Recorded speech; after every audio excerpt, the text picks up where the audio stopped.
बड़ी खबर इस वक्त जो आ रही है सामने वो ये कि यूक्रेन की राजधानी कीव पर भीषण हमला हुआ है। कीव के कई इलाकों में ड्रोन अटैक कर दिया गया। हमारे साथ मेहमान भी जुड़ेंगे और पहले हम बड़ी खबर आपको बता रहे हैं, एयर डिफेंस सिस्टम ने कई ड्रोन हमले को नाकाम किया है।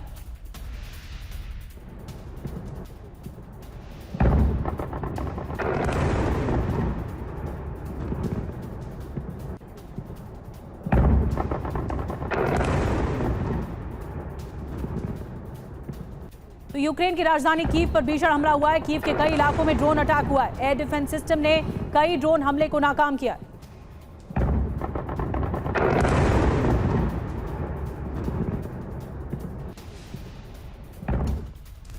और इस बीच एक और बड़ी खबर यूक्रेन की राजधानी कीव से, जहां पर रिहायशी इलाके में ड्रोन अटैक हुआ।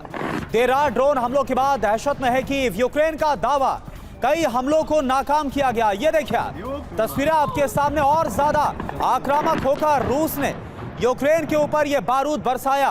राजधानी कीव की तस्वीर है जहां पर रिहायशी इलाकों पर ये बमबारी की गई, बारूद बरसाया गया। एक साथ कई ड्रोन से अटैक किया गया है और यूक्रेन ये दावा कर रहा है कि कई ड्रोन्स को इंटरसेप्ट करके नाकाम भी किया गया है। और एक और बड़ी खबर, कीव में विनाशक हमले का एक और वीडियो आ गया है सामने। रूसी सेना ने बमबारी की है। रूसी हमले से कीव में भारी नुकसान पहुंचा है।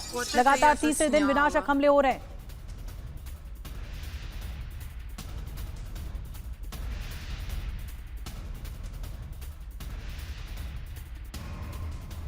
तो कीव में विनाशक हमले का वीडियो सामने आया है। रूसी सेना ने बमबारी की है। रूसी हमले से कीव में भारी नुकसान की खबरें हैं। लगातार तीसरे दिन विनाशक हमले हो रहे हैं। और कीव से ही एक और बड़ी खबर, कीव पर रूस के लगातार हमले और तेज हो गए हैं। देर रात राजधानी कीव के कई इलाकों में बमबारी की गई है और एक साथ कई धमाकों से दहला दिया है कीव को। ये देखिए धमाकों की आवाज से दहशत में हैं लोग। रात भर रूस ने बमबारी की है और लोग सो नहीं पाए। धमाकों की आवाज से लोग लगातार दहशत में है, डर के साए में जी रहे हैं।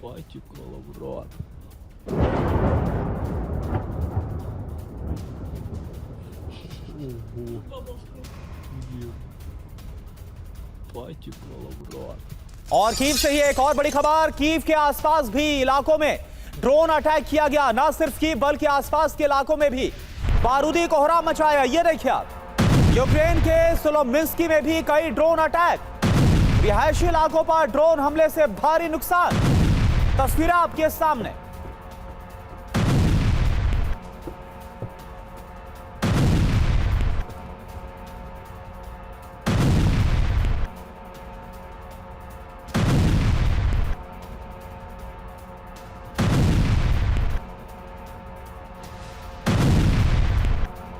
कीव कब्जे की जंग 48 घंटे से लगातार हमले हो रहे हैं। यूक्रेन पर पिछले 3 दिन से लगातार हमले किए जा रहे हैं।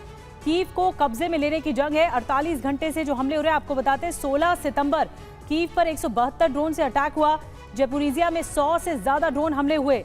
इस्कंदर M मिसाइल से अटैक किए गए। 22 मिसाइल से हमले किए गए हैं। इसके अलावा अगर बात करें 17 सितंबर की, तो यहां पर कीव पर 100 से ज्यादा ड्रोन अटैक फिर से किए गए। रेलवे स्टेशन पर भी ड्रोन अटैक किया गया। पोल्टावा गैस स्टेशन पर अटैक किया गया। कई पावर प्लांट्स पर एक साथ ड्रोन हमले हुए हैं। इसके अलावा 18 सितंबर आपको बताते हैं, इस तारीख को भी अटैक हुए हैं। कीव पर रात भर ड्रोन हमले हुए। सूमी के 13 इलाकों में बमबारी की गई। सोस्का इलाके में आमने सामने की जंग चल रही है। सोलोमिंस्की में भी कई ड्रोन अटैक हो रहे हैं। हमारे साथ खास मेहमान जुड़ चुके हैं, संजय सोई साहब हमारे साथ जुड़े। सर, आपसे स्टार्ट कर रही हूँ मैं।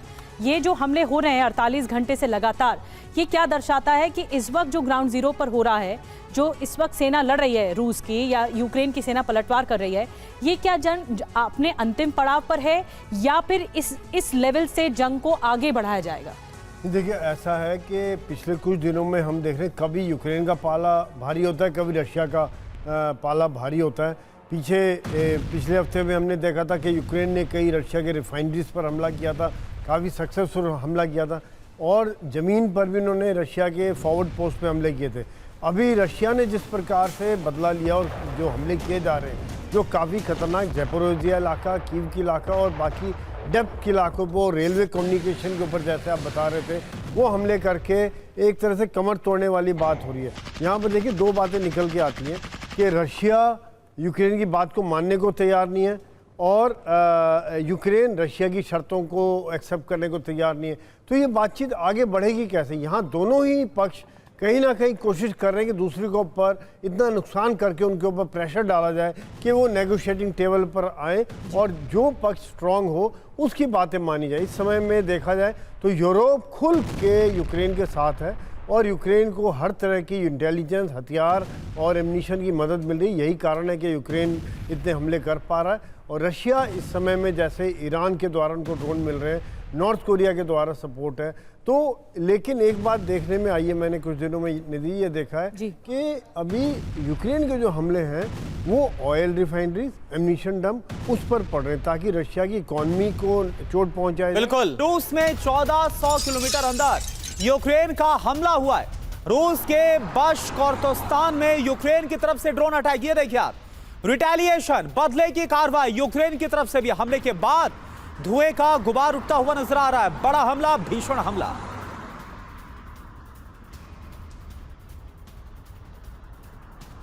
तो रूस के अंदर 1400 किलोमीटर अंदर यूक्रेन का हमला। आप समझ सकते हैं कि रूस की अटैकिंग पावर कितनी ज्यादा बढ़ गई है। रूस के अंदर 1400 किलोमीटर अंदर घुसकर भी यूक्रेन बड़े हमलों को अंजाम दे रहा है। और एक और बड़ी खबर, रूस के बेलगोरोद पर यूक्रेन का हमला हुआ है। बेलगोरोद ऑयल प्लांट पर ड्रोन अटैक कर दिया गया है। हमले के बाद ऑयल प्लांट में आग लग गई है।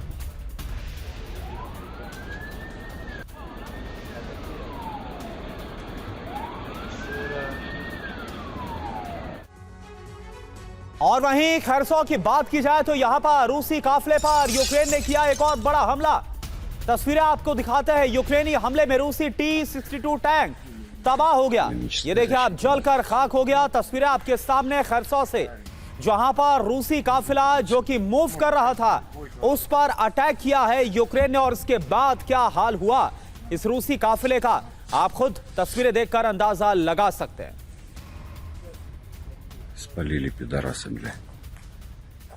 और वॉर जोन में रूस यूक्रेन के बीच भीषण जंग जारी है। रूसी कैमिकाज़ी ड्रोन पर यूक्रेन का हमला हुआ है। यूक्रेनी लैंडसेट ड्रोन ने रूसी ड्रोन को मार गिराया।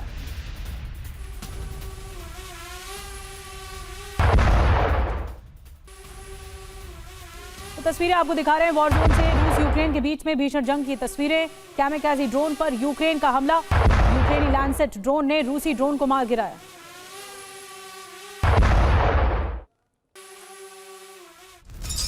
और आप देखिए, रूस के खिलाफ जंग की तैयारी में पोलैंड भी जुट गया है। ये आज की बहुत बड़ी खबर है।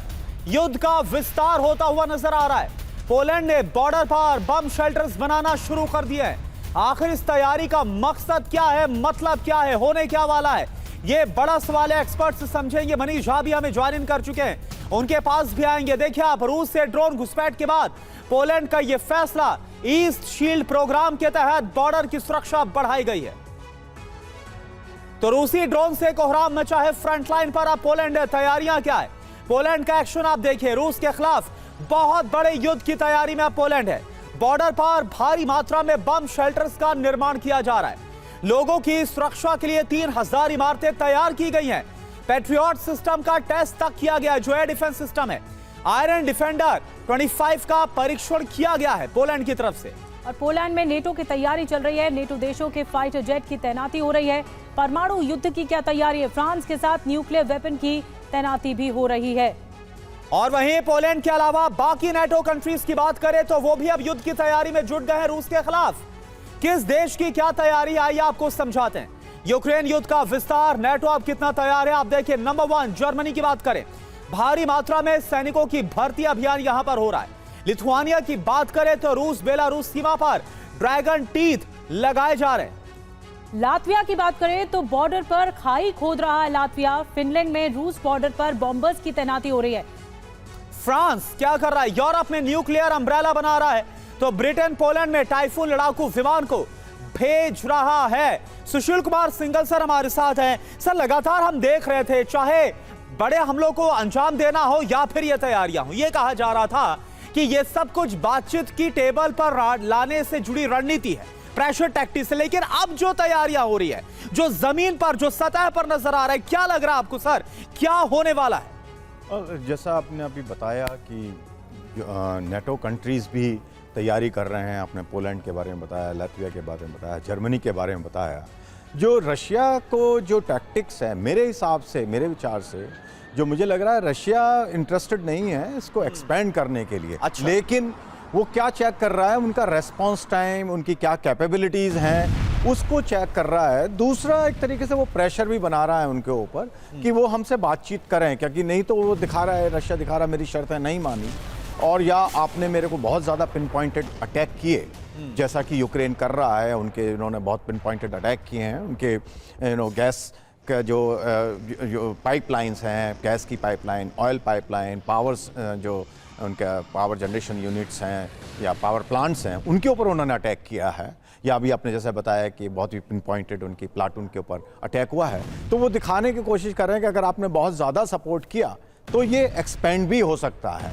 लेकिन मेरे विचार से अभी भी ये रशिया की एक प्रेशर टैक्टिक है, और उसमें अटेंशन भी पूरे दुनिया में वो उनका शायद विचार ये है कि अगर ये सब होगा तो जनता, वहाँ की जो लोकल जनता है, वो जो है प्रेशर डालेगी गवर्नमेंट के ऊपर कि भाई इनके साथ में आप समझौता कीजिए या बातचीत कीजिए, जो कि अभी नहीं हो पा रहा है। मोरलेस उनकी वो चाहते हैं कि अपनी शर्तों में हमारे जो रशिया की जो शर्तें हैं, रूस की जो शर्तें हैं, उनकी जो की डिमांड है, वो उन पर माना जाए और उसके हिसाब से वो सारा हो। तो मेरे को जो लग रहा है वो इनकी प्रेशर टैक्टिक है, एक्सपेंशन करने का मेरे ख्याल, क्योंकि यूटिलिटी नजर नहीं आ रही मुझे उसकी। एक और बड़ी खबर है सर, रूस का यूक्रेन में भीषण ड्रोन अटैक हुआ है, जिस पर जानकारी मिल रही है यूक्रेन के सैन्य ठिकानों में तबाही मची है। यूक्रेन का आर्म व्हीकल ध्वस्त कर दिया गया है।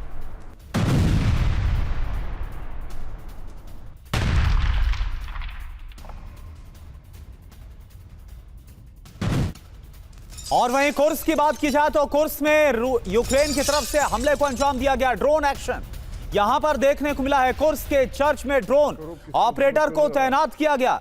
रूसी सेना की मूवमेंट टारगेट पर है। ये देखिए आप, तस्वीरें आपको हम दिखा रहे हैं।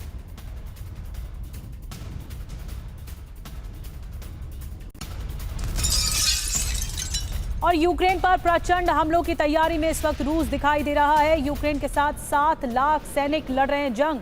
यूक्रेन युद्ध पर पुतिन का बहुत बड़ा ये दावा है।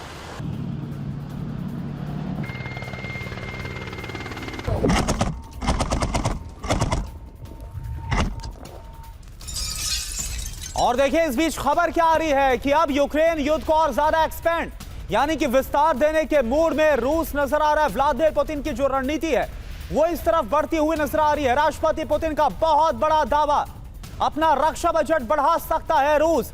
तो आखिर इसका मतलब क्या है कि क्या नाटो से दो हाथ करने के लिए अब रूस ने तैयारी कर ली है पुख्ता। पुतिन ने रक्षा बजट बढ़ाने का संकेत दिया है।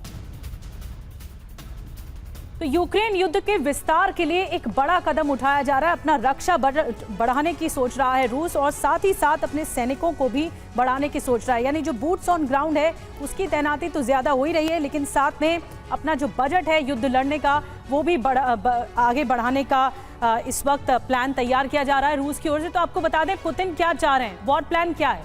वॉर प्लान ये है कि पहला दावा और दूसरा दावा, दोनों दावे हम आपको दिखा रहे हैं। यूक्रेन वॉर जोन में 7 लाख सैनिक हैं, ये कहा जा रहा है। रक्षा उद्योग पर खर्च जो है वो व्यर्थ नहीं है, ये भी कहा जा रहा है। बड़ी बात क्या है, रूस हर साल फ्रंटलाइन पर सैनिकों की संख्या बढ़ा रहा है, और रूस ये कदम डेलिबरेटली उठा रहा है। रूस के पास 24 लाख सैनिकों में से 15 लाख सक्रिय सैनिक हैं, और रक्षा बजट में बढ़ोतरी का संकेत, मतलब ये कि युद्ध अभी फौरी तौर पर रुकने वाला नहीं है, यानी वर्तमान में युद्ध चलता ही रहेगा। क्या नेटो से भी युद्ध लड़ने का मन बना चुके हैं पुतिन, ये बड़ा सवाल जरूर है, क्योंकि नेटो को लेकर भी तनातनी लगातार देखने को मिल रही है। यूरोपियन देशों से भी तनातनी देखने को मिल रही है, और तो और अमेरिका लगातार सपोर्ट कर रहा है इस पूरे मामले पर यूक्रेन को। तो अब देखना ये होगा कि रूस करेगा क्या, और इसी रणनीति पर बताने के लिए हमारे साथ हमारे सहयोगी मनीष झा जुड़ चुके हैं। मनीष, ये दोनों दावे हम दर्शकों को दिखा रहे हैं। दोनों दावों में कहा जा रहा है कि सैनिक तो हैं, सक्रिय सैनिक हैं, 7 लाख सैनिक हैं वॉर जोन में, साथ ही कहा जा रहा है कि रक्षा बजट भी बढ़ाया जाएगा। प्लान का हिस्सा यही है कि युद्ध खत्म नहीं करना है। देखिए, रूस को तैयारी तो करनी पड़ेगी, और रूस तैयारी कर भी रहा है। आप ये देखिए कि जब नाटो की तरफ से जिस तरह के डिप्लॉयमेंट किए गए हैं, जिस तरह के लाइव वॉर एक्सरसाइज हो रहे हैं, जिस तरह की पोजीशनिंग की गई है, उसके बाद रूस के पास कोई और विकल्प बचा नहीं है। तो रूस को तैयारी करनी पड़ेगी। दूसरी बात यह है कि मैं सोच रहा हूं कि आप सोचिए कि यूक्रेन के मोर्चे पर 7 लाख सैनिक हैं। दूसरे विश्व युद्ध के बाद शायद किसी भी जंग में इतने सैनिक किसी एक युद्ध के मोर्चे पर नहीं रहे, लेकिन उसके बाद भी रूसी सेना आगे नहीं बढ़ रही है। 7 लाख सैनिकों के साथ कीव पर कब्जा करना बहुत आसान काम है, लेकिन वो नहीं कर रहे हैं। क्यों? क्योंकि वो बस इंतजार कर रहे हैं नाटो सैनिकों का।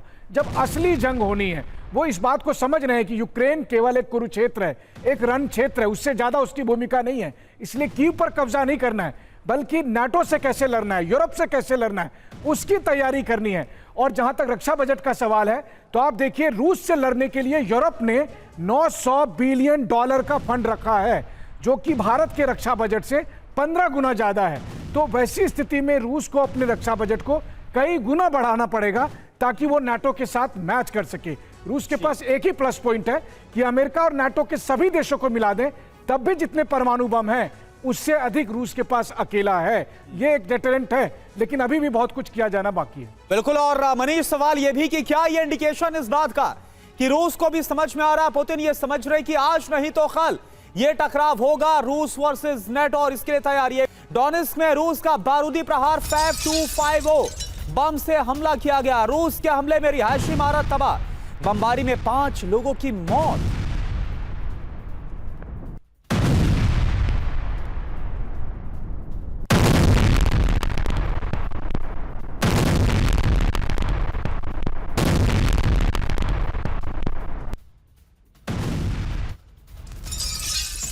और एक और बड़ी खबर है, पुतिन ने शुरू कर दी है अपने उत्तराधिकारी की खोज। जी हां, पुतिन ने दिया उत्तराधिकारी योजना का आदेश। यूक्रेन जंग से लौटे सैनिक हो सकते हैं भविष्य के नेता, ये ऐलान किया गया है। देश के लिए लड़ने वाले संभालेंगे गद्दी। न्यूज वीक की रिपोर्ट में बड़ा दावा किया गया है।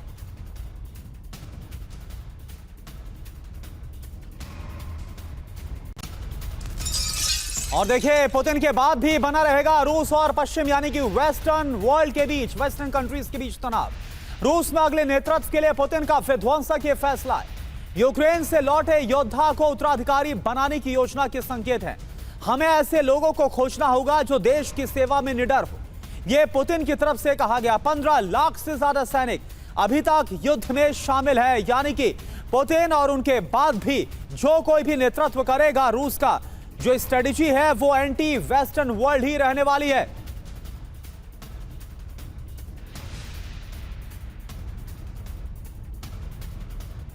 तो पुतिन के उत्तराधिकारी का ऐलान। नाटो से जंग के बीच पुतिन ने उत्तराधिकारी के योजना का आदेश दिया है।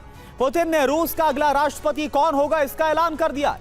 देश के लिए जान जोखिम में डालने वाले ही संभालेंगे नेतृत्व। तो आप देखिए, कुल मिलाकर ये जो खबर सामने आ रही है, इससे ये इंडिकेशन साफ है कि जो रूस की योजना है, जो रूस की स्ट्रेटेजी है या रूस की जो पॉलिसी है वेस्टर्न कंट्रीज को लेकर, इसमें कोई बदलाव नहीं होने वाला। सोर्स क्या है? News week. तो नाटो से जंग के बीच पुतिन ने उत्तराधिकारी की योजना का आदेश दे दिया है। और इसमें क्या खबर आ रही है कि बाकायदा यह भी कहा गया है कि देश के लिए जो जान जोखिम में डाले वही संभालेगा नेतृत्व। पुतिन ने रूस का अगला उत्तराधिकारी कौन होगा इसके लिए काम शुरू कर दिया। यूक्रेन से जंग में लौटे योद्धा पुतिन के उत्तराधिकारी होंगे। रूस में आगे होने वाले चुनावों में वेटरन की भागीदारी बहुत जरूरी है, यह पुतिन की तरफ से कहा गया। यानी कि जो डिफेंस में रह चुके हैं 15 लाख से ज्यादा सैनिक अभी तक युद्ध में शामिल हुए हैं। रिपोर्ट के हवाले से खबर, युद्ध से लौटे सैनिकों को राजनीति में लाने की पुतिन की यह नई रणनीति है। रूस के सामने यूक्रेन जंग से वापसी पर ट्रॉमा और अपराध की बड़ी चुनौती। और मनीष, ये क्या खबर निकलकर सामने आ रही, क्योंकि साफ तौर पर कहा जा रहा है कि पुतिन किसी वेटरन यानी कि जो डिफेंस में रह चुके उनकी तलाश कर रहे हैं। क्या योजना है और ये कितना विध्वंसक हो सकता है अगर इसी पर पुतिन आगे बढ़ते हैं तो? देखिए, पश्चिमी मीडिया ने इसको थोड़ा सा टर्न दिया, रियलिटी थोड़ी सी अलग है। पिछले 3 साल में पुतिन ये बात कई बार कह चुके हैं कि जो भविष्य का नेतृत्व है या जो राजनीतिक नेतृत्व में भी, मतलब अगर आसान भाषा में कहूं तो पुतिन कह रहे हैं कि जो लोग युद्ध में लड़ेंगे हम उनको टिकट भी देंगे। तो वो दरअसल हौसला अफजाई के लिए कह रहे थे कि जो लोग अपने देश के लिए जान देंगे भविष्य में उन्हीं को नेता बनना चाहिए। नेता तो वही लोग होगा जो अपनी देश की रक्षा के लिए आएगा, ना कि वो लोग जो कि केवल और केवल विशुद्ध पॉलिटिक्स करते हैं। तो इसके पीछे 2 मकसद था। पहली बात तो ये कि जंग में जो लोग हैं उनका मनोबल भी बढ़ाना, और दूसरा जंग को आम लोगों के साथ कनेक्ट करना। और इसी के तहत उन्होंने अपनी पॉलिटिकल पार्टी में और दूसरी पॉलिटिकल पार्टी में भी काफी लोगों को टिकट दिया गया जो इस युद्ध में शामिल रहे थे, और आगे भी इसको और ज्यादा संख्या में देने की बात है। अब इसको पश्चिमी मीडिया इस रूप में देख रही है कि पुतिन अपने उत्तराधिकारी की तलाश करेंगे। देखिए, पुतिन को लेकर कई तरह की खबरें वो करते हैं, बट मुझे लगता है कि अभी फिलहाल रूस को ये पता है, रूस के लोगों को पता है कि पुतिन उनका नेतृत्व कर रहे हैं, और जब तक पुतिन हैं गद्दी पर तब तक किसी उत्तराधिकारी की जरूरत नहीं है। लेकिन हाँ, रूस एक देश है और रूस की चुनौतियों को देखते हुए वो भविष्य की तैयारी तो जरूर करेंगे। मनीष, लेकिन ये भी सवाल है ना कि क्या सत्ता की लालच को ठुकरा पाएंगे पुतिन अगर उत्तराधिकारी ढूंढने की कवायद है तो। एक बड़ी खबर और है, पोलैंड में रूसी ड्रोन अटैक के बाद टेंशन में वॉर्सो। ड्रोन हमलों से निपटने के लिए पोलैंड ने कीव से संपर्क किया है। ड्रोन हमलों को रोकने के लिए दोनों देश साथ आए। तो रूस के खिलाफ एक ड्रोन वॉर चल रहा है, पोलैंड यूक्रेन साथ आते हुए दिखाई दे रहे हैं। और जिस तरह से यूक्रेन पलटवार कर रहा है, यूक्रेन की मंशा है कि ड्रोन वॉरफेयर के जरिए आगे बढ़ाया जाए। पहले खबर जानिए, खबर क्या है। खबर यह है कि रूसी ड्रोन से निपटने के लिए दोनों देशों में डील चल रही है। ड्रोन हमलों को नाकाम करने के लिए ड्रिल को अंजाम दिया जा रहा है। दोनों देश न्यू टेक्नोलॉजी के साथ ये ड्रिल करेंगे। पोलैंड में टेंशन क्यों है, आपको बता दें, 10 सितंबर को पोलैंड पर 19 ड्रोन अटैक हुए। रूस से ड्रोन युद्ध के लिए पोलैंड तैयार नहीं। ड्रोन को मारने के लिए छोटे इंटरसेप्टर नहीं, ड्रोन को मारने के लिए फिलहाल F-35 का इस्तेमाल हुआ है। एक और बड़ी खबर यह है कि रूसी ड्रोन घुसपैठ के बाद लिथुआनिया की तैयारी चल रही है। ड्रोन वॉर की तैयारी में लिथुआनिया जुटा हुआ है। ड्रोन स्कूल में सभी को दी जा रही है ट्रेनिंग। ड्रोन उड़ाने, बनाने और प्रोग्रामिंग की ट्रेनिंग दी जा रही है। 10 साल के बच्चों को भी ड्रोन सिखाया जा रहा है।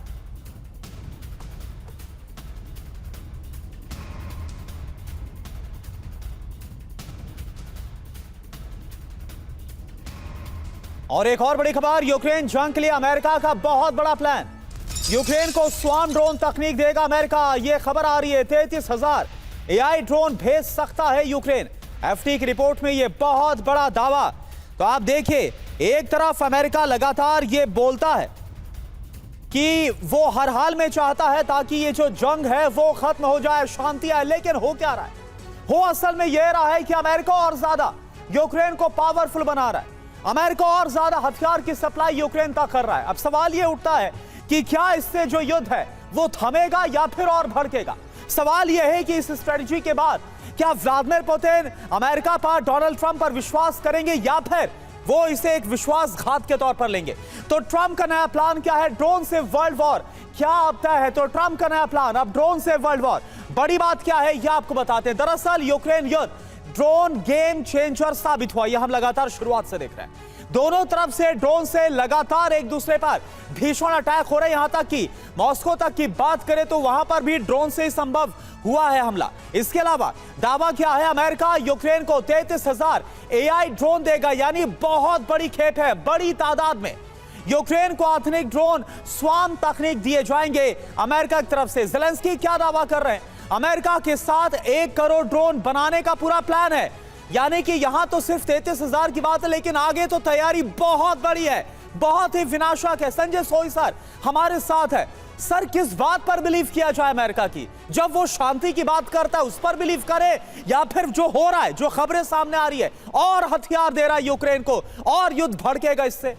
बिल्कुल करना, इसमें कोई शक नहीं है कि अमेरिका ने पूरी कोशिश की युद्ध को रोकने की। ट्रंप का ये चुनाव से पहले भी दावा था कि मैं 24 घंटे में युद्ध रुकवा दूंगा। अभी तक युद्ध नहीं रुका। पुतिन से भी मीटिंग हुई, लेकिन अभी भी जंग और ज़्यादा खतरनाक हो गई है। ज़ेलेंस्की से बात, पुतिन से बात, यूरोप से बात, हर तरह से कोशिश हो गई।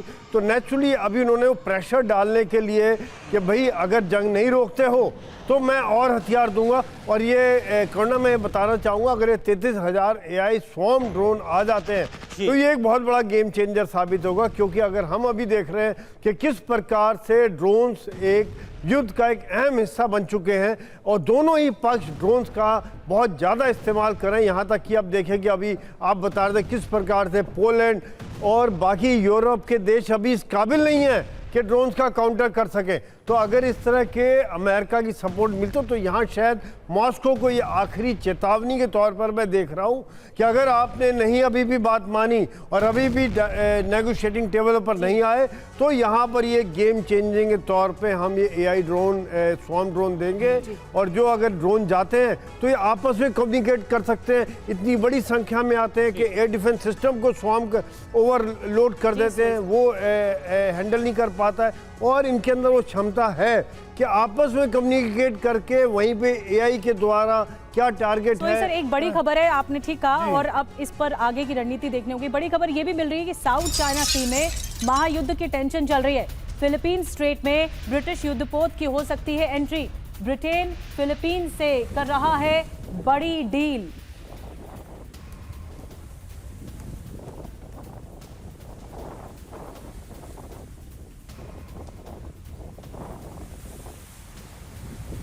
सुशील सर, आपके पास आ रही हूं। ये जो डील चल रही है साउथ चाइना सी को लेकर, इसमें क्या कुछ और भूमिका हो सकती है? इसमें क्या चिंगारी लगाने की कोशिश हो रही है ये इन देशों की ओर से? देखिए, ऐसा है कि साउथ चाइना सी एक इस वक्त बहुत बड़ा फ्लैश पॉइंट बना हुआ है। सिंपली क्यों, रीज़न उसका ये है कि चीन क्लेम करता है कि सारा साउथ चाइना सी चीन का है, जो कि फैक्चुअली भी ठीक नहीं है और प्रैक्टिकल भी नहीं है। तो उसमें USA, इंडिया, इवन इंडिया, उसमें सबका कहना है कि ये सबका ये जो एरिया है ये सबके लिए है, और यहाँ पे आज़ादी है सबको मैरीटाइम, क्योंकि वहाँ से बहुत जो है कार्गो बहुत जाता है, वेरी इंपॉर्टेंट ट्रेड लेन्स हैं वो। तो अब फिलीपींस का क्योंकि बहुत पास में है चीन के, और अभी पीछे भी पिछले एक हफ्ते पहले ही उनका प्लेन जो शिप था वहाँ उनका कोलाइड किया चाइना ने और उनको भगाने की कोशिश की। तो यहाँ इनकी 2-3 दफ़ा स्क्रिमिशेस हो चुकी हैं। तो ये आप जो ब्रिटिश शिप, बिल्कुल सर, पूरी माफी के साथ आपको रोक रहा हूं। और सवाल यही है कि क्या एक और जो मोर्चा है वो ब्रिटेन की तैयारी के साथ जंग का खुलता हुआ नजर आएगा?